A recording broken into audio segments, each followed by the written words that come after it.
നമോ ഭഗവതേ വാസുദേവായ. ഓം ശ്രീകൃഷ്ണ പരമാത്മനെ നമോ നമഃ. ദേവി പ്രസീദ ഭുവനേശ്വരി ലോകമാതേ, നിൻ പാദപത്മമടിയൻ പണിയുന്നു നിത്യം. സർവമംഗളമംഗല്യേ ശിവേ സർവാർത്ഥ സാധികേ ശരണ്യേ ത്രംബകേ ദേവി നാരായണി നമോസ്തുതേ. പാവം എന്താ പറയുക, ഹരിശ്ചന്ദ്ര മഹാരാജാവിന് അനുഭവിക്കേണ്ടി വന്ന ദുഃഖങ്ങളൊക്കെയാണ് നമ്മൾ പറയുന്നത്. എന്താ പറയുന്നത്, ഒരു ദിവസം ഹരിശ്ചന്ദ്രന്റെ മകനും വിപ്രദാസനുമായ രോഹിതൻ ഗംഗാതീരത്തിൽ തന്റെ യജമാനന് ഹോമാർത്ഥം ദർഭ ശേഖരിക്കാൻ വേണ്ടി പോയി. കൂർത്തുമൂർത്ത ദർഭപ്പുല്ലുകൾ ആ ബാലൻ തന്റെ മൃദുലമായ കൈകൾ കൊണ്ട് വലിച്ചു പറിച്ചെടുത്തു. ദർഭ ശേഖരിച്ചൊരു കെട്ടാക്കി തലയിലെടുത്ത് തിരിച്ചു നടക്കുമ്പോൾ ബാലന് വല്ലാത്ത ദാഹം തോന്നി കേട്ടോ. നാലുപാടും നോക്കിയപ്പോഴും ജലാശയം കാണുകയും ചെയ്തു. ബാലൻ എന്ത് ചെയ്തു? ആ കുട്ടി രോഹിതൻ ദർഭപ്പുലിന്റെ കെട്ട് ഇറക്കി വെച്ച് വെള്ളം കുടിക്കുവാൻ ജലാശയത്തിലേക്ക് ഇറങ്ങി. ദാഹം തീർത്ത ശേഷം ആ ബാലൻ കരക്ക് കയറി ദർഭക്കെട്ട് എടുക്കാൻ തുടങ്ങിയപ്പോഴേക്കും ദർഭക്കെട്ടിന്റെ ചുവട്ടിലുണ്ടായിരുന്ന പുറ്റിൽ നിന്ന് ഭയങ്കര വിഷമുള്ള കൃഷ്ണസർപ്പം, വിശ്വാമിത്ര സങ്കല്പത്താട്ടാ, അതിന് ബുദ്ധിദുഷ്ടൻ പുറത്തു വന്ന് ബാലനെ ദംശിച്ചു. ബാലൻ അവിടെ തന്നെ ബോധം കെട്ട് വീഴുകയും ചെയ്തു. ഒക്കെ ഈ വിശ്വാമിത്രന്റെ പണിയാണ്. ഇത് കണ്ട് ഒപ്പം ഉണ്ടായിരുന്ന ബാലന്മാർ വിപ്രഗൃഹത്തിൽ വന്ന് അവന്റെ അമ്മയോട് രോഹിതൻ പാമ്പ് കടിയേറ്റ് മരിച്ചു കിടക്കുന്നത് കണ്ടതായി പറഞ്ഞു. മർമ്മരോധകമായ വാക്കുകൾ കേട്ട് ഹരിശ്ചന്ദ്രപത്നി മോഹാലസ്യപ്പെട്ടു വീണു. അവളുടെ യജമാനൻ ദേഷ്യത്തോടെ അവളുടെ മുഖത്ത് കുറച്ച് ജലം തെളിച്ചു. ക്ഷണം നേരം കൊണ്ട് ആ സാധ്യ എഴുന്നേറ്റു കേട്ടോ. ആ വിപ്രൻ അവളെ ശകാരിക്കാൻ തുടങ്ങി. ഇപ്പോഴും ശകാരി, ബ്രാഹ്മണൻ എന്നൊക്കെ പറഞ്ഞിട്ട് എന്താ കാര്യം? ശകാരം. ഈ അശ്രീകരം സന്ധ്യാസമയത്ത് കരയുകയാണല്ലോ, നിന്ദ്യം തന്നെ ഇത്. അവളൊന്നും മിണ്ടാതെ നിന്നു. വിപ്രൻ ചോദിച്ചു, പണം വാങ്ങി പണിയൊന്നും തീർക്കാതെ ഇവിടെ ഇരുന്ന് കരയുകയാണോ നീ? ജോലി എടുക്കാൻ വയ്യെങ്കിൽ എന്തിനാണ് പണം വാങ്ങിയത്? പ്രകാരം ക്രൂരമായ വാക്കുകൾ പറയുന്ന ബ്രാഹ്മണനോട് ആ സാധ്വി പറഞ്ഞു, എന്റെ മകൻ പാമ്പ് കടിച്ച് മരിച്ചു കിടക്കുകയാണ്, ഒന്ന് കണ്ടുപോരാനെങ്കിലും സമ്മതിക്കണേ. മരിച്ചുപോയ എന്റെ മകനെ ഇനി എനിക്ക് കാണാൻ പറ്റുമോ? അവളുടെ ദയനീയമായ വാക്കുകൾ കേട്ടിട്ടും വിജയൻ ശകാരിക്കൽ തുടർന്നുകൊണ്ടേയിരുന്നു. കൂലി വാങ്ങി സ്വാമിയുടെ കാര്യങ്ങൾ നടത്താതിരുന്നാൽ ഘോരമായ രൗരവം എന്ന നരകത്തിൽ പതിക്കേണ്ടി വരും. പാവം. ഇപ്രകാരം സ്വാമി പറഞ്ഞപ്പോൾ ഹരിശ്ചന്ദ്രപത്നി പേടിച്ച് വിറച്ചുകൊണ്ട് പറഞ്ഞു, സ്വാമിൻ, എന്നിൽ ദയ കാണിക്കണേ. ഒരു മുഹൂർത്ത സമയം മാത്രം തന്നാൽ മതി, ഞാൻ എൻ്റെ മകനെ കണ്ടുവരാം. ഇത്രയും പറഞ്ഞ സാധ്വി ആ വിപ്രന്റെ കാൽക്കൽ വീണു. എന്നിട്ടും നിർദ്ദയനായ അവളുടെ യജമാനൻ അവളെ പോകാൻ അനുവദിച്ചില്ല. അവസാനം എല്ലാ ജോലിയും തീർത്തു കഴിഞ്ഞപ്പോൾ അതുജൻ പറഞ്ഞു, ഇനി നീ മകന്റെ അടുത്ത് പോയി ശവദാഹാദി കർമ്മങ്ങൾ ചെയ്ത് വേഗം വരിക. രാവിലത്തെ ജോലിക്ക് സമയമാകുമ്പോഴേക്കും ഇവിടെ തിരിച്ചെത്തണം കേട്ടോ. പാതിരാത്രി ആയപ്പോൾ അവൾ ഒറ്റക്ക് പോയി തന്റെ പുത്രനെ കണ്ടു.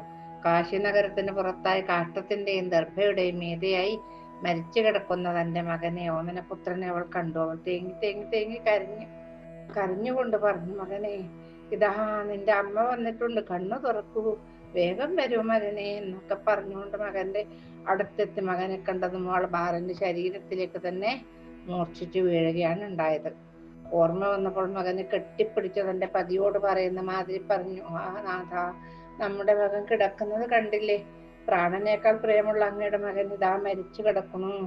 പ്രകാരം ഓരോന്നും പറഞ്ഞ് കരഞ്ഞ് അവൾ ആ കുഞ്ഞിന്റെ മുഖത്ത് നോക്കിയപ്പോൾ ജീവനുണ്ടോ എന്ന് സംശയം തോന്നി. പിന്നീട് രണ്ടാമത് നോക്കിയപ്പോൾ മരിച്ചു എന്ന് തീർച്ചയായി. അപ്പോൾ പലതും പറഞ്ഞുകൊണ്ട് മകനെ കെട്ടിപ്പിടിച്ച് കരഞ്ഞുകൊണ്ടിരുന്നു. ആ മകനെ, ഞങ്ങൾ എന്തൊക്കെ മനസ്സുകൊണ്ട് മോഹിച്ചതാണ്. ജ്യോതിഷ പണ്ഡിതന്മാർ നിന്റെ മേന്മയെ കുറിച്ച് എന്തൊക്കെയാണ് പറഞ്ഞത് മകനെ? സർവലക്ഷണങ്ങളും തികഞ്ഞ നിന്നെ കണ്ട ആൾക്കാർ എത്ര അഭിനന്ദിച്ചിരിക്കുന്നു. കാന്ത, അങ്ങയുടെ ചക്രവർത്തി പദവും സിംഹാസനവും ഒക്കെ എവിടെ പോയി? ഞങ്ങളെ ഉപേക്ഷിച്ച് അങ്ങ് എവിടെയാണ് ഇരിക്കുന്നത്? അപ്പോൾ എൻ്റെ മകനും എന്നെ വിട്ടുപോയി. ഇങ്ങനെ പലതും പറഞ്ഞു വിലപിക്കുന്ന സാധുയുടെ അടുത്തേക്ക് നഗരപാലകർ വന്നെത്തി. അവർ ചോദിച്ചു, നീ ആരാണ്? ഇതാരുടെ മകനാണ്? നിന്റെ പതി എവിടെ പോയി? ഇതിനൊന്നും മറുപടി പറയാതെ അവൾ കരഞ്ഞുകൊണ്ടേയിരുന്നു. അപ്പോൾ അവർ തീർച്ചയാക്കി, ഇവൾ ബാലന്മാരെ കൊല്ലുന്നവളായിരിക്കുമെന്ന്. ഒന്നും പറയാതെ നിൽക്കുന്ന അവളെ ആൾക്കാർ മുടിക്ക് ചുറ്റിപ്പിടിച്ചൊരു ചണ്ടാളപ്പുരയിൽ കൊണ്ട് ചെന്നാക്കി പറഞ്ഞു, ഈ ചണ്ടാളാ, ഇവൾ ബാലന്മാരെ കൊല്ലുന്നവളാണ്. നീ ഇവളെ എവിടെയെങ്കിലും കൊണ്ടുപോയി കൊന്നാലും. ഇത് കേട്ട് ചണ്ടാളൻ പറഞ്ഞു, നിങ്ങൾ ചെയ്തത് ഏതായാലും നന്നായി. ഇവൾ ധാരാളം കുട്ടികളെ കൊന്നു തിന്നതായി കേട്ടിട്ടുണ്ട്. എന്താ നോക്കിയ, സജ്ജനങ്ങളെ ദ്രോഹിക്കുന്ന ഇവളെ കൊന്നാൽ പുണ്യം കിട്ടുമെന്ന് പറഞ്ഞ് അവളെ കയർ കൊണ്ട് കെട്ടി ഹരിശ്ചന്ദ്രന്റെ മുമ്പിൽ കൊണ്ടുപോയി നിർത്തി പറഞ്ഞു, ദാ ഈ ദുഷ്ടയെ കൊന്നാലും. ഇത് കേട്ട് ഹരിശ്ചന്ദ്രൻ ഞെട്ടി. സ്ത്രീവധം ദോഷമല്ലേ, എനിക്കിത് ചെയ്യാൻ പറ്റില്ല. ഇത് വൃത്തിനെ തരൂ, മറ്റെന്ത് പറഞ്ഞാലും ഞാൻ ചെയ്തോളാം. അങ്ങനെ പറഞ്ഞു ഹരിശ്ചന്ദ്രൻ മനസ്സിലായിട്ടില്ല. ഹരിശ്ചന്ദ്രന് വാക്കേട്ട് ചണ്ടാളൻ പറഞ്ഞു, ബാലഘാടിനെ കൊല്ലുന്നത് കൊണ്ട് ഒരു ദോഷവുമില്ല. വേഗം ബാലെടുത്ത് ഇവിടെ വധിക്കൂ, നിനക്ക് ഈ വധം കൊണ്ട് പുണ്യം കിട്ടും. ചണ്ടാളന്റെ വാക്കുകൾ കേട്ട് ഹരിശ്ചന്ദ്രൻ പറഞ്ഞു, ഏത് വിധേനയും സ്ത്രീകളെ രക്ഷിക്കുകയാണ് വേണ്ടത്, ഒരിക്കലും കൊല്ലുവാൻ പാടില്ല. അറിഞ്ഞോ അറിയാതെയോ സ്ത്രീവധം ചെയ്താൽ മഹാരൗരവം എന്ന നരകത്തിൽ കിടക്കേണ്ടി വരും. ചണ്ടാളൻ പറഞ്ഞു, മറുത്തൊന്നും പറയണ്ട, ഈ വാളെടുത്ത് അവളെ കൊല്ലു. ഒരാളെ കൊന്നാൽ പലർക്കും സുഖമുണ്ടാക്കുമെങ്കിൽ ആ ഹിംസ കൊണ്ട് സുഹൃതം കിട്ടും. ഈ സ്ത്രീ ഉണ്ടല്ലോ, അനവധി ബാലന്മാരെ കൊന്നു തിന്നവളാണ്. അതുകൊണ്ട് തന്നെ ഇവളെ വധിച്ച് നാട്ടിൽ സ്വൈര്യത ഉണ്ടാക്കിയാലും. അങ്ങനെയാണ് പറഞ്ഞത്, നാട്ടിൽ സ്വൈര്യം ഉണ്ടാവട്ടെ, ഇവളെ കൊല്ലുന്നു. ഹരിശ്ചന്ദ്ര പറഞ്ഞു, ഹേ ചണ്ടാളാധിപതെ, സ്ത്രീകളെ വധിക്കുകയില്ലെന്ന് വ്രതം എടുത്ത രാജാവാണ് ഞാൻ. ഒരു തരത്തിൽ ഞാൻ സ്ത്രീവധത്തിന് പുറപ്പെടില്ല. ചണ്ടാളൻ പറഞ്ഞു, സ്വാമിയുടെ കാര്യങ്ങൾ ചെയ്യാതെ ശമ്പളം വാങ്ങുന്നവൻ അവൻ എത്ര കൽപ്പങ്ങൾ നരകത്തിൽ കിടന്നാലും രക്ഷപ്പെടില്ല. ഹരിശ്ചന്ദ്ര പറഞ്ഞു, സ്വാമി, നീതിക്ക് നിരക്കുന്ന കാര്യങ്ങൾ പറഞ്ഞാലും ദേവേന്ദ്രനോ ഗന്ധർവന്മാരോ ആരാണെങ്കിലും ശത്രുവാണെങ്കിൽ ഞാൻ തീർച്ചയായും വധിക്കുമായിരുന്നു. ഇക്കാര്യം എന്നെ കൊണ്ട് ചെയ്യാൻ പറ്റുകയില്ല.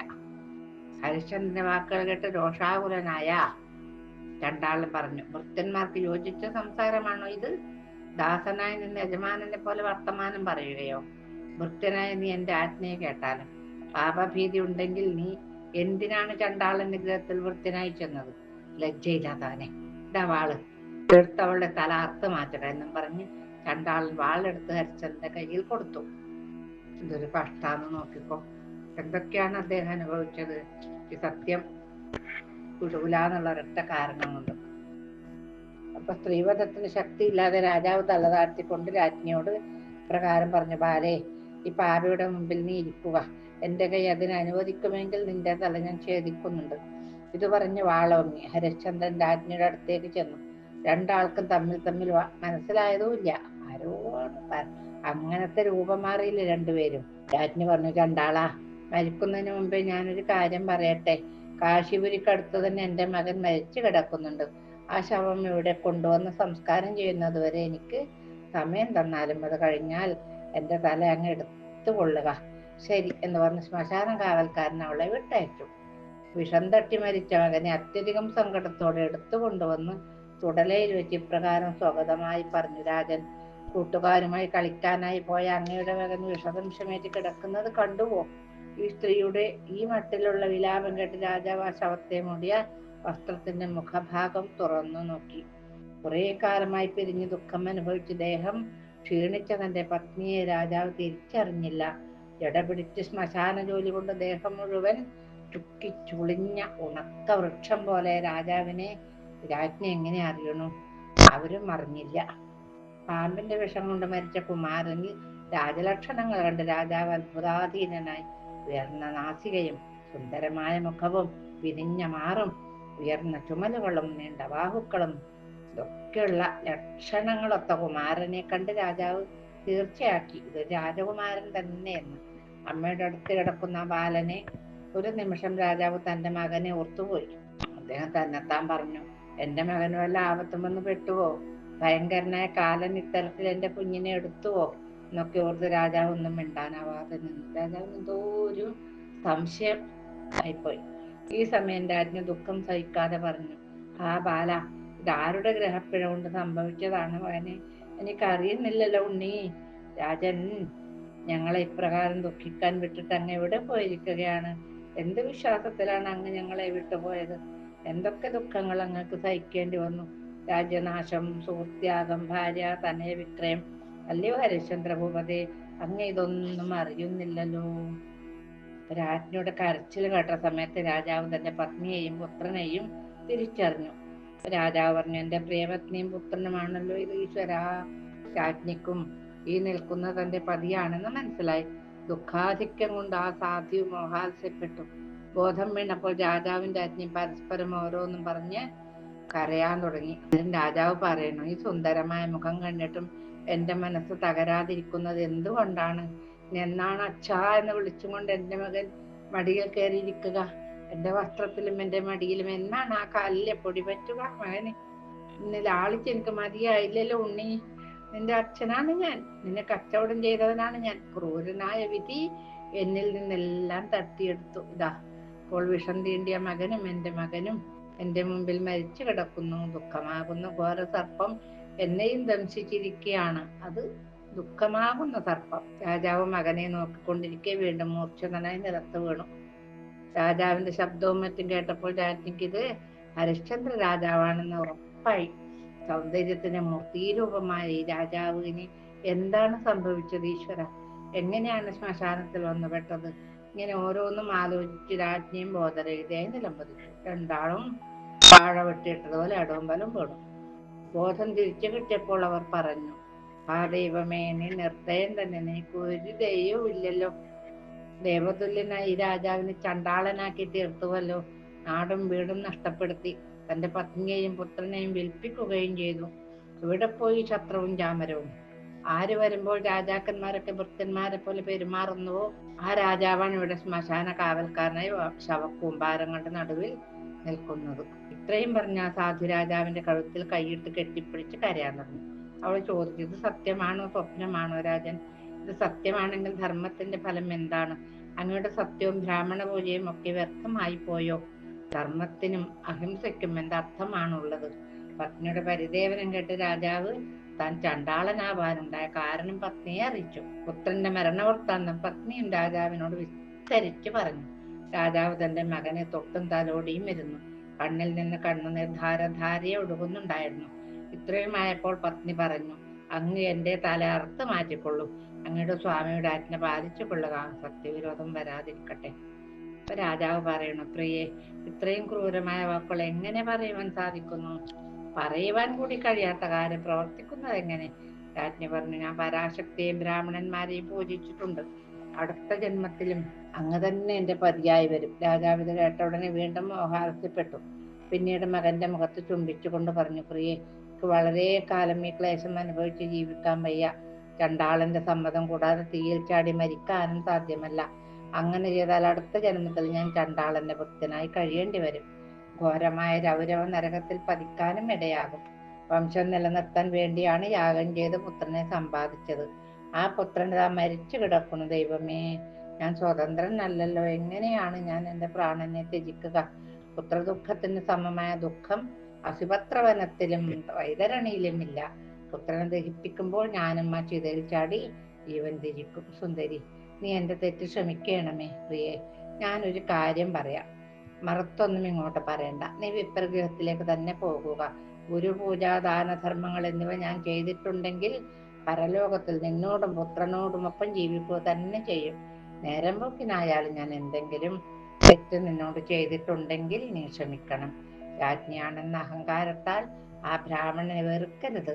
സ്വാമി എപ്പോഴും ദൈവമാണ്. അതുകൊണ്ട് ആ യജമാനനെ പ്രസാദിപ്പിക്കുക.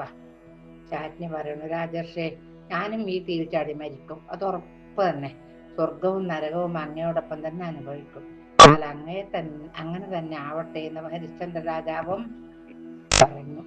രണ്ടുപേരും എന്താണ് ചെയ്തതെന്ന് നമുക്ക് നാളെ കാണാം. നാളെ അതിമനോഹരമായ ഒരു ഭാഗമാണ് വർണ്ണിക്കാനുള്ളത്. കായേന വാചാ മനസേന്ദ്രിയർവാ ബുദ്ധ്യാത്മനാ വാ പ്രകൃതേ സ്വഭാവാത് കരോമി യദ്യൽ സകലം പരസ്മൈ നാരായണായേതി സമർപ്പയാമി.